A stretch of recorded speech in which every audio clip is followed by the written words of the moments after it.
comments. You can just answer this quick poll. What is your biggest challenge with EUDR compliance? Then we have data collection, supply chain traceability, reporting, internal alignment, or other. You can specify. You can put the letter or the full phrase. And let's dive in. Today we are here with Caitlin Thacker, Daniel Loesch, and Tom Quinton. Caitlin is our Chief of Staff at BankU. She is amazing. She does it all. And she is very up to date on like regulations throughout the world, particularly in the US and the EU. Tom Quinton is our Europe director. So we are so glad to have his localized expertise on the call as well. And then Daniel Loesch is the CEO and founder of Atlas Zero, which is a fantastic tool that helps companies find the right sustainability solution for their business and use case. Hello, Warren, data collection. Lovely, love it. And today we're going to be talking about preparing for the EUDR, so the EU Deforestation Free Regulation. There's been a lot of ups and downs with it recently and different changes, and it's been, I think, quite interesting to follow, but also very confusing. So today we're just going to dive into some specifics, what we know, what we don't know, what's next. And so I'm so excited to be hearing from these three. And then I'll just go over the agenda really quickly, and then I'll turn it over to our lovely speakers. But we're going to go over EUDR updates. So what changes we know about, what the potential changes still might happen, what that means for your business, what the requirements are as of now, maybe how those could potentially change, but we're going to stick to a lot of like facts today. And then choosing a partner. So that's where Daniel will come in and just talk about more objectively third party, what are some tips on choosing the right EUDR solution for your business? There's a lot out there, more popping up every day, it feels like. So he gives some really good practical tips and tricks. And then at the end, Caitlin will bring us home by talking about, hey, beyond EUDR, what do you need to know about traceability for your company and compliance, regardless of how regulations shift or pop up or disappear in the future? So I'm going to turn it over to them, and feel free to ask questions in the comments. We will have some time at the end for a Q&A. So if a question pops up, you want to write it down, that's totally fine. We'll just answer it at the end. So let's dive in. Yes, so I'll start. So hi everyone. As Jordan mentioned, I'm Tom Quinton. I'm head of commercial business for BankU in Europe. Thanks for that introduction, Jordan. And today I have the privilege to start this webinar. And what I will be talking about is, as Jordan mentioned, latest update, some EUDR requirements, and also focus a little bit on first mile traceability.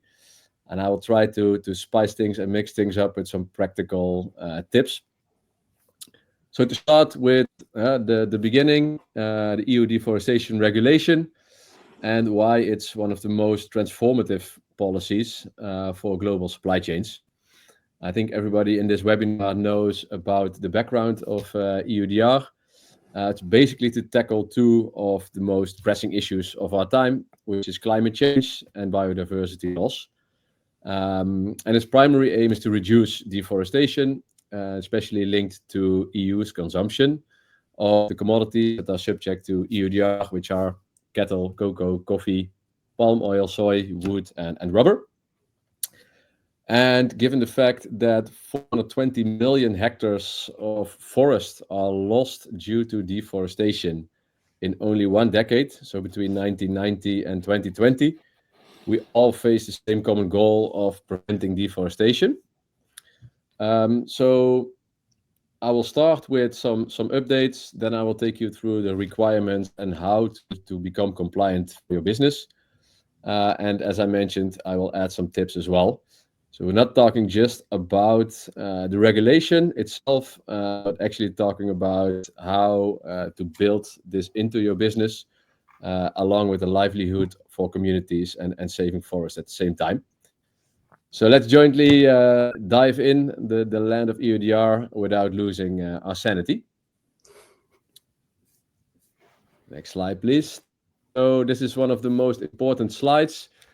As Jordan mentioned, there are so many updates, changes, and uncertainties concerning this law. I will give you a quick update and focus on the latest developments. So originally, the regulation was set to take effect December 30, 2024, which is short of 4 weeks from now. However, due to the pressure from business, government, and the concerns that were raised about the complexity of the regulation, as well as the digital readiness of the EU and the Traces tool, the European Commission proposed a 12-month delay to have more preparation time. I think we're all aware of that proposal. There was a vote on the 14th of November, and the vote actually went through, so the delay was voted. However, during that vote, there are also a lot of changes, amendments proposed by the EPP, and there were negotiations back and forth with regards to these amendments. So as of yesterday, actually, the negotiations have reached a conclusion, which is it's positive. So after months of debate and attempts to amend the regulation, the EPP has ultimately failed to secure any substantive changes. So they tried to water down the regulation by introducing no risk categories and also put a lot of other amendments with regards to traders, etc. However, final negotiations and the news came out yesterday that the EPP itself pulled this proposal, and now only the 1 year postponement of the EUDR will be applied. So the regulation and its content, it remains unchanged. This means still the core requirements, traceability, due diligence, geolocation data, that's very much in place. So what will happen now is next week and the week after, between the 16th and 19th, this law will become, or the regulation will become official, which means that as of December 31st, 2025, large companies need to comply, and the no risk category will not be longer into force. For smaller companies, that will be finalized by June 30th, 2025. And all the countries remain as standard risk. The one thing that is still included and will be included is the emergency brake. So even though the EPP sought a binding law to delay implementation in case the IT system or risk classification was not ready 6 months in advance, so June 2025, the Commission agreed now to a non-binding political declaration to meet these timelines. So still, the EPP needs to work on the classification, and also obviously they need to work and to make the IT traces system ready for testing. So despite the delay, the compliance requirements remained the same. I think that's really important for anybody in this call to understand, which is somewhere a relief. So there are no more last-minute surprises or changes to the regulation, and it's a call to action. On the other hand, clock is ticking, as the title states, to get systems, processes, and especially supplier relationships ready for full implementation. So my practical tip here with regards to, the law will be finally clear and set in stone, 12 months delay, and let's use this delay wisely.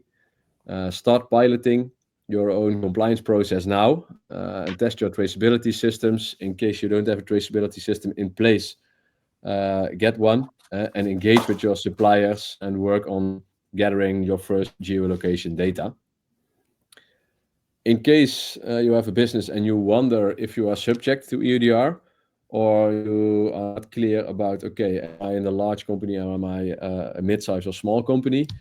We are releasing an online self-assessment tool to allow you to quickly check if you are subject or not. think we will share this with the presentation. We'll share a link where you can really quickly have a couple of questions asked, and we will show you if you are subject to EUDR or not. So that's the update. And next I will dive into specific steps on how your business needs to get compliant. And how to actually get there. And I will do that to talk about 4 core pillars that we have defined at BenQ. So without further ado, let's talk about those 4 pillars. So we start with collecting geolocation data. First and foremost, the EUDR requires a geolocation down to the exact plot of land where your commodity was produced. So this means knowing the precise latitude, longitude of every shipment of cocoa, timber, or any other regulated commodity. So the geolocation is the core. And then this seems doable. However, did you know that only 30% of suppliers globally can currently provide this level of geolocation in an accurate way? So this is a huge gap that represents a massive hurdle, especially in regions like Southeast Asia, where smallholder farmers often lack digital tools that are needed to provide this data. So there's a lot of work to be done. Let's give an example. If you are a coffee importer and you are sourcing your coffee from Ethiopia, to comply, obviously you must trace your coffee beans to the individual farm, smallholder farm, including GPS data of the origin. Also, you need to validate this data. So you need to prove that there is no deforestation occurred since 2020, for that you often can use satellite imagery.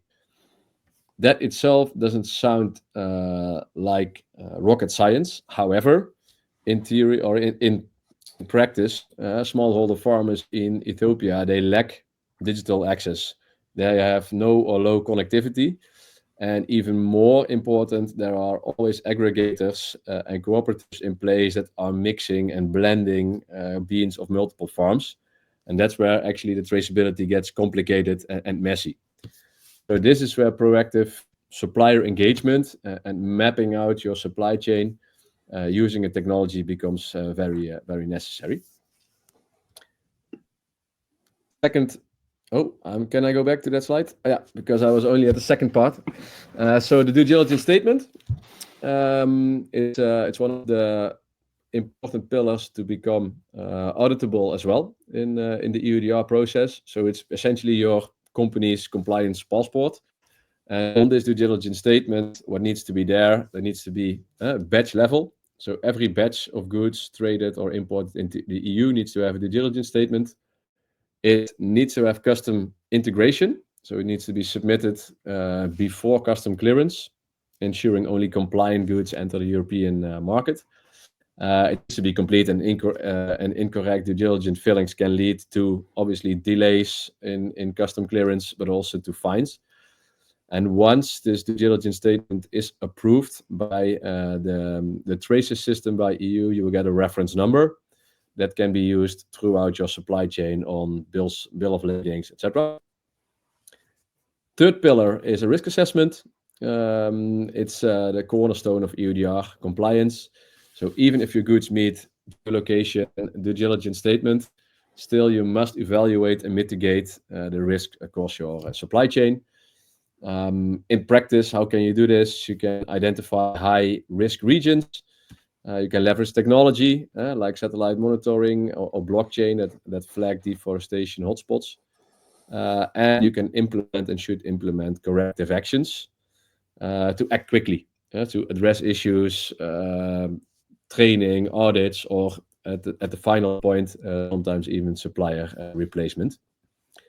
And then last but not least, it's one of the most critical things, also one of the most challenging parts of the EUDR. It's engaging with your suppliers and engaging early.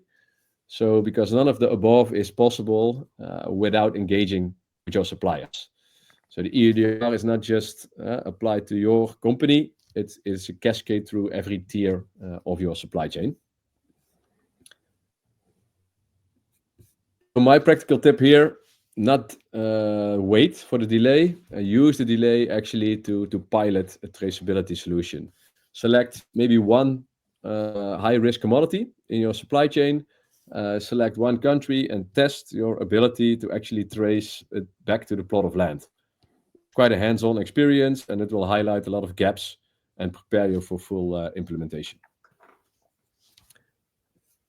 So this slide, we have discussed the updates, we have discussed the requirements. Let's also discuss, okay, how can I actually incorporate this in my business? Because it could feel a little bit overwhelming, but a clear roadmap, I think EUDR compliance becomes quite manageable. With BenQ, we also always work with 5 blocks of getting compliant. First is getting to know your supply chain. Start with your high-risk commodities first. Really assess a supply chain analysis, and then also create a comprehensive supplier map. So document really who is supplying what.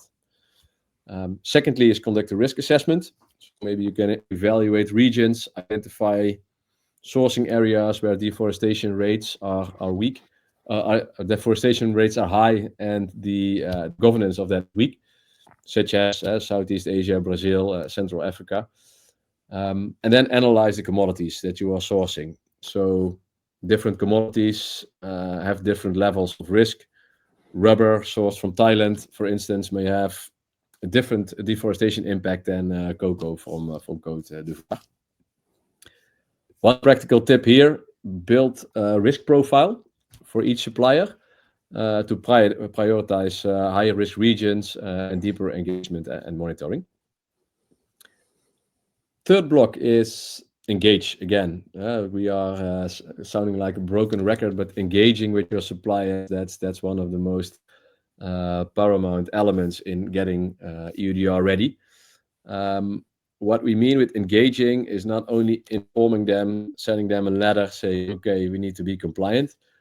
I think it's really important to clarify expectations, to really have your requirements clearly, especially the due diligence obligations, support your suppliers as well, because many suppliers, especially smallholder farmers, of course, they lack resources to meet these requirements. So you could offer training programs to achieve a head start and foster transparency amongst your suppliers. So encourage open communication, because suppliers, that's what we have seen with our customer suppliers who feel supported, are far more likely to share the data that you need in the end. Fourth pillar is to adopt technology. I think technology is your best ally in simplifying and automating compliance. This is where BenQ actually comes into play. So we enable GPS data and connect GPS data on plot level and connect it to procurement data. Have all your transactions in a tamper-proof ledger, achieving full end-to-end transparency and auditability, and simplifying the due diligence statements in the end. So we integrate all the information that you collect throughout your supply chain and automate it for preparation for the diligence statements connected to the EU system. Last but not least, stay informed.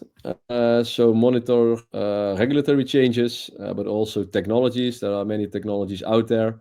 It's a good thing that you're already on this webinar, but stay informed. So read the update from the European Commission. The WWF has a lot of interesting updates. BenQ in our newsletter and in our post on LinkedIn. You can also stay up to speed. So next slide, I will dive into the core specialty of BenQ because we focus on first mile traceability. It's often overlooked as an aspect of the EUDR compliance, but we feel that unlike other EUDR tools, we are a farmer-first platform. So we create a blockchain-based digital ID for farmers and producers, and we ensure that every product can be traced back to its origin using our blockchain transactions. And it's more than just being compliant and checking the boxes. It actually empowers smallholder farmers to participate in sustainability supply chains, while giving your business the transparency that it needs and the compliance with EUDR. So a couple of pictures shown here. As an example, with BenQ, we really are we have a global presence. A couple of pictures here showing onboarding of over 10,000 smallholder farmers that we did globally. I think this is in Côte d'Ivoire. And farmers are provided with digital IDs and training on GPS data collection. And our customer achieved 100% traceability to the plot level, from small farmers all the way down to the roasters and even further down the chain. And the smallholders saw a 20% increase in their income, which is a lot for them, because traceability opened up access to premium markets. So this is what first mile traceability looks like in action. It's not just about compliance, it's about creating shared value for everyone in the supply chain and the livelihood of smallholder farmers and their communities, who actually carry all the heavy weight of this regulation. So I'll pause there. Thanks a lot for your attention today. I hope this session gave you a little more clear roadmap of navigating EUDR compliance. And in case of any questions, feel free to reach out in the chat or later offline. And I'll open the floor to Daniel now. Yeah, thank you so much, Tom. And I actually would like to pick up on the first point that you mentioned with like the legislation still being changes. You just mentioned that just yesterday there were like the last changes coming up. So I feel like this whole environment definitely makes it difficult for solution providers to like adapt to this, because of course the legislation then affects the solution providers as well. And you can definitely see that in the EUDR market. So with Atlas Zero, we're helping companies to find the right sustainability solution. And we have like a database of 1,000 ESG solutions, and around 250 then help with EUDR, CSRD, CBAM, so all the EU compliance topics. And for the purpose of this webinar, I was thinking about like, how can I help you to not like stand in front of this jungle of like 250 different sustainability solutions that might be able to help you. So on the next slide, you can see that I have like 4 different categories or filters. Jordan, could you jump to the next one? Thank you. So I have like 4 different filters, and with those, you can usually already eliminate 80% of the solutions that are out there. So this just helps you to like not get overwhelmed by 250 solutions and you don't even know where to start. But after that, you have like 40, 50 solutions where you know like, okay, those are solutions that could actually help me. And first point here is then regulation. And obviously, if you are here in a webinar about the EUDR, I believe that you're in the scope of the EUDR and that this is important to you. But then if you are in the scope of EUDR, you might also be in the scope of the CSRD. And then it really depends on, do you look for a solution that just covers the EUDR or for a solution that covers EUDR and CSRD, like BenQ, for example. And this is really just like a decision that you have to do to then know what solutions you can look at. The second point here is languages. And I feel like all the solutions out there, they cover an English version.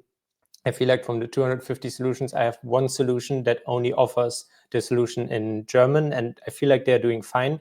But in general, like all solutions offer an English version, and then it's more like that a German company want an English version and a German version, or a French company wants a French version as well. So this is also something where you can already eliminate some solutions and see what is actually fitting to you.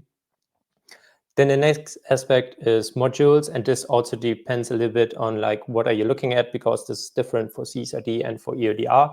And I will go into this a little bit more on the EUDR part on the next slide. But yeah, this is then basically, do you need a materiality assessment? Do you need a gap analysis? Like what are the different things around this? And some solution providers have this, some solution providers don't. So this definitely also narrows then the market. And then the last point here is the reliability part, because a lot of companies that we are working with, they always ask for like reliable partners. And obviously this is difficult as everything is still developing. But one thing that we do is that we look at the founding year and the number of employees of the different solutions. So we get a better image of them, and then we know, okay, there are startups, there are scale-ups, and there are larger companies. And then obviously companies like to go with those larger solution providers that are seemingly more reliable. But then also startups and scale-ups are usually more agile and adapt better to the different legislations and are usually also a little bit more user-friendly. So it's really a trade-off that you have to look at and see what is the right fit for you. And then basically, if you do this, you can like eliminate 80% of the market. So you only look at the remaining 20%, and this already helps you. But then obviously you have to go into the next step. And on the next slide, I have like 3 examples of this, where this is by no means an exhaustive list. Like if we work on this with clients, we have like in the needs assessment, we have like 50, 60 criteria that we go through, and that you might also want to go through, or you even should go through. But those are 3 examples that will definitely help you to determine a little bit better, is this solution helpful for you or not? First, obviously, being price. And for me, it's always a fight over the price, because the solution providers are always like, oh, we can't name a price because it depends on the company. And the company is always like, oh, can you just give us a price? And then if the price is right, we know whether we want to talk to them. So it's always the difficulty. But then at the end, this always depends on variables, right? Because obviously the service the solution provider have to offer is different depending on the complexity and the size. So the prices depend on either the complexity, the number of employees, the revenue, or in the EUDR, I've seen even examples where it depends on the amount of hectares that needs to be scanned.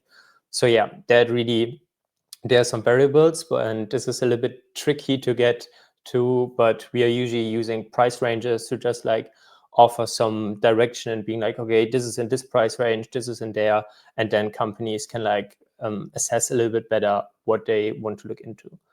Then the next point is customer reference. And of course, this is super important to ask for, but also it's good to have like realistic expectations, because like the EUDR is not even out yet. If you go to a company and expect that they have already 50 customers that they help over the last 3 years with the EUDR, you will not be able to find such a solution provider, because it just doesn't exist. But then still, when you ask this question, then you have some startups that are like, oh yeah, we're still developing the module. And you have other companies that are basically saying like, okay, this is what we did with our clients in the past. This is how we prepare them for the EUDR.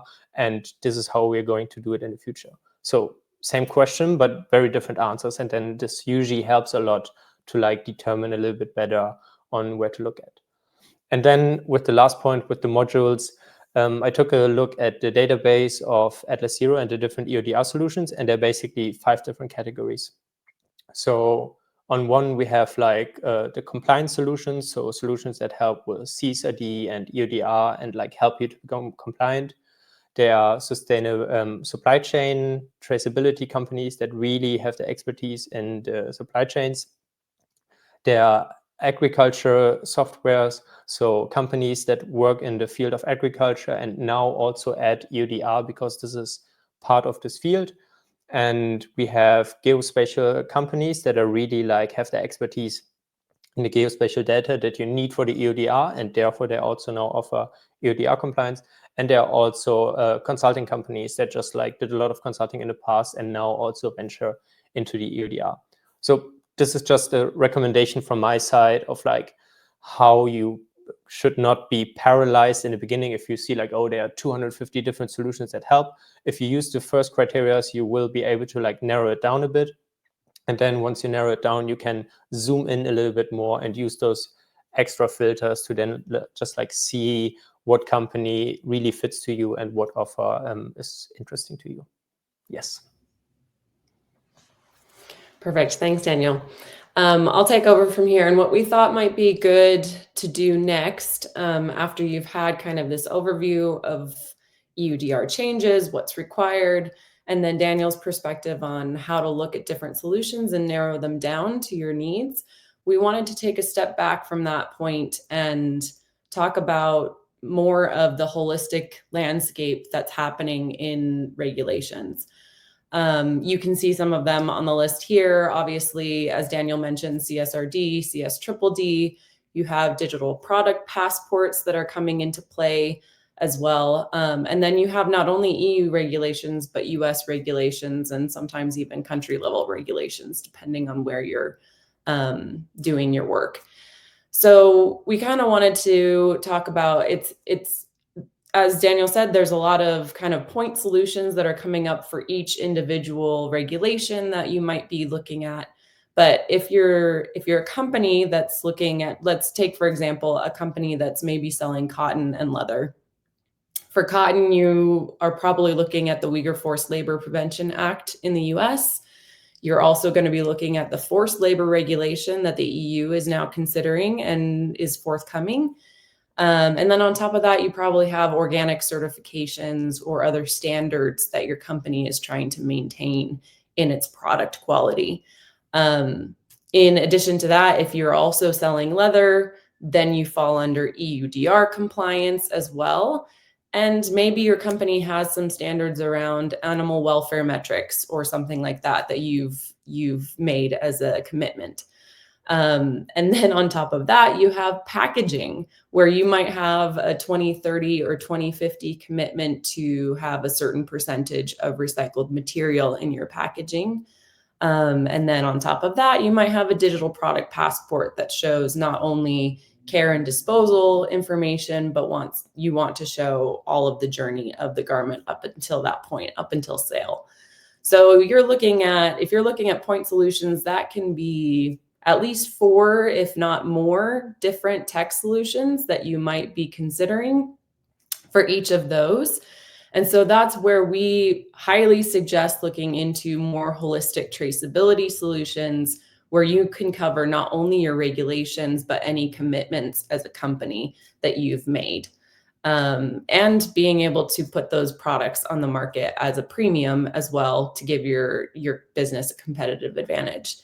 The other benefits to having holistic traceability, in addition to covering your regulation requirements, is that you have a way of mitigating risk in real time, managing risk in real time. So I know in the US, we've seen tons of recalls in the last month. We all know that the world is dealing with many natural disasters, many pandemics, and then just the operational efficiencies of having a quality product, right? So all of that, you can manage that risk by having more visibility into where your supply is coming from and what's happening to it along its journey. The other benefits of holistic traceability include optimizing your supply chain. You can reduce inefficiencies, you can cut costs. You can also make premium products and differentiate yourself in the market.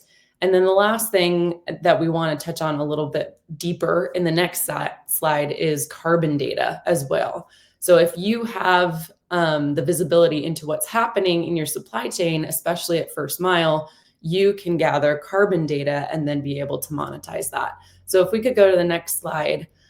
Some companies are realizing that there's a connection between EUDR and carbon data already. A lot are not yet. So here's the big reveal of this webinar is you can look at the possibility of bringing another competitive advantage to your company of monetizing your carbon data. EUDR requires information about farm acreage, about polygons, geocoordinates of your farmers within your supply chain. So that's already step 1 of figuring out how to potentially monetize carbon credits. So you're looking at farm acreage, and then if you can add programs that add additionality, be that biodiversity programming, a lot of companies are already working on regenerative agriculture programming. That's a huge way to be able to sequester carbon in the soil and then potentially make that into a carbon credit later on. So if you've got the farm information, you have additionality, you have a way of looking at permanence, meaning it's going to keep going year over year. And then if you can get into partnership with your farmers, you could be able to monetize this information for carbon credit sales. We greatly suggest the agreements and partnership with your farmers, not only is that a benefit to your farmers to be able to benefit from carbon sales, it's also a legality issue. You want to make sure you're not selling something that doesn't belong to you, right? But it's also a huge benefit to your company in terms of your carbon footprint as well. So that's win-win-win situation, in our opinion. The one thing that we do want to caution against is we have seen a worrying trend lately of tech solutions that claim to manage your data for you, meaning that you're basically signing over your data ownership to that company. So that's something we really suggest you be careful about. If you sign over data ownership to a company, they can monetize the data for you, and you're not going to benefit from it, and your farmers are not going to benefit from it. So that's something we really think you should look for in a reliable traceability solution, is a solution that ensures you maintain the ownership of the data you're putting into the platform. So if we want to go to the next page, I can dive a little bit further into other suggestions we have for reliable traceability solutions. Obviously, Daniel has already gone through how do you whittle this down. In this slide, we're trying to show you what should you think about when you're looking at more holistic traceability solutions. So data ownership is obviously a huge one, in our opinion. You want to maintain that ownership. That's important for you. It's important for your customers. It's important for your farmers. The second thing that we suggest is looking at minimum capabilities. If you are a company that needs to gather the information of polygons and geocoordinates, you need something that's going to work offline in remote locations and is able to capture those geolocations as in those remote, hard to reach areas. The other thing that we would think about is, Daniel kind of mentioned this too, modular and configurable. So you want something that can multi-solve your regulations, can work with your workflows, can work with your team's setup as it is, right? Also, you're going to want something that can be flexible with you for different reports you might need, different integrations you might need. And that's actually the third one, is you really want something that is seamless. So you want something that integrates easily, not only with compliance platforms like EU Traces for the EUDR, but you want something that's also going to seamlessly integrate with satellite imagery providers or IoT devices if you're wanting to get information from the first mile, or mobile money, perhaps. Think about how easy it is to integrate with all of those things, along with your ERP, because you're going to want this information to come into your ERP as well. So the third thing that we suggest looking into is support and experience of the company that you're hiring to do this. So one thing that I have heard people come to us and say, okay, we're coming to you because we really wanted cocoa experts, or we really wanted coffee experts. And even though our team has expertise in all of the EUDR commodities, what is most important in a traceability solution is a team who understands traceability and understands data flows. You really need a team who's going to help you pull information from the places it needs to be pulled and push it where it needs to be pushed. And that's not something that a lot of newer startups might have a lot of experience in. So that's something to look for in your team that will be working with you. The other thing I would say is proven technology, something that has been proven to work at the first mile, if that's where you're going, and proven to scale. So that's something that you need to look at too, to ensure that it's going to cover everything you need to and cover all of your geographic locations and all of your commodities, right? Last thing I would say about support and experience is we do run into a lot of companies that are looking to develop something bespoke for their company and then just bring it into their company and use it themselves. We suggest not doing that, basically because traceability SaaS is very different from typical SaaS. It's continually changing. And we can even see that with EUDR, all of the potential adaptations that happen and then none of them happened, or the new regulations that are coming out on forced labor or whatever it may be. You need a system that is going to continually adapt and change with you based on the regulations, and also based on if you're doing optimization of your supply chain, you want a system that's able to change and adapt to those optimizations that you're making. So that's for support and experience. The last thing we would say, Tom mentioned this as well, is first mile traceability is going to be key. For EUDR, you need the information of the farms, and you also need the information of, is there a direct line of transactions that goes back to that farm to ensure that's the farm it came from, that it's coming into the EU and it's deforestation free, right? So that's something that definitely needs to happen in the solution that you're looking for. You'll also want, if you are like many of the companies that we have clients with and are talking to, you have ESG metrics that you want to keep track of. You might have certifications you want to keep track of. You might have scope 3, biodiversity. You have all of these things along with tracking the asset, along with tracking transactions. So you really want a solution that can multi-solve, particularly at the first mile, where all of that information is key. So I will stop there and send it over to Jordan for any questions that may have come in. Yes, hello. Sorry, I popped in there a little early for a second. We were just so excited. It's fine. Questions. Thank you guys so much. That was super helpful, very practical, very concise. For those viewing, we will be sending out the recording, and then you can, rewatch at your leisure. We'll also be sharing the slides along with resources from both Atlas Zero. Oops. Lots of atlases out there these days. And thank you.